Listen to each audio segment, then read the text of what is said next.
আকাশে তখন উৎসবের আলো আর বাতাসে খুশির গুঞ্জন। মামার বিয়ে বলে কথা। অনুষ্ঠানের আগের রাত থেকেই যেন আনন্দের জোয়ার বয়ে যাচ্ছিল। সেই মেহেন্দি মাখানো বিকেলটার কথা ভাবলে এখনো মনটা ভালো হয়ে যায়। সবার ভালোবাসার ছোঁয়ায় হাত দুটো যখন রাঙিয়ে দিচ্ছিল, সেই মুহূর্তগুলো ছিল ভীষণ মায়াবী। পরদিন সকাল থেকেই ছিল রাজ্যের ব্যস্ততা। ভিডিও করার সময়টুকুও যেন পাওয়া যাচ্ছিল না। কিন্তু বিকেলের সেই দৃশ্যটি ছিল ভোলার মতো নয়। পরম মমতায় যখন মামাকে ক্ষীর খাওয়ানো হচ্ছিল, সেই মিষ্টি মুহূর্তটি সবার মুখে হাসি ফুটিয়ে দিয়েছিল।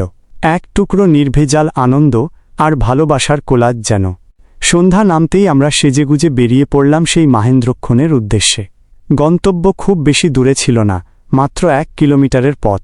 কিন্তু সেখানে পৌঁছাতেই শুরু হলো দুই পক্ষের মিষ্টি লড়াই আর হইহুল্লোড়। সেই আনন্দঘন অভ্যর্থনা আর আপ্যায়নে মনটা ভরে গিয়েছিল।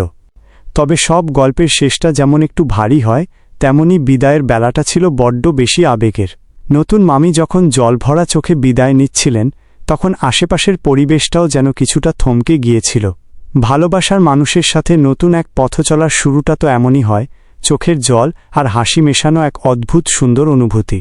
সব মিলিয়ে এক অবিস্মরণীয় রাত কাটিয়ে আমরা যখন বাড়ি ফিরলাম, মনের কোণে তখনও জমেছিল সেই রঙিন স্মৃতিগুলো। প্রিয়জনেরা, আশা করছি আমার এই মিষ্টি, মধুর আর মন ভোলানো ভিডিওটি তোমাদের হৃদয়ে জায়গা করে নিয়েছে।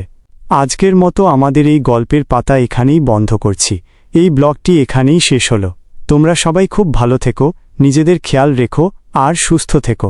অনেক ভালোবাসা আর ধন্যবাদ।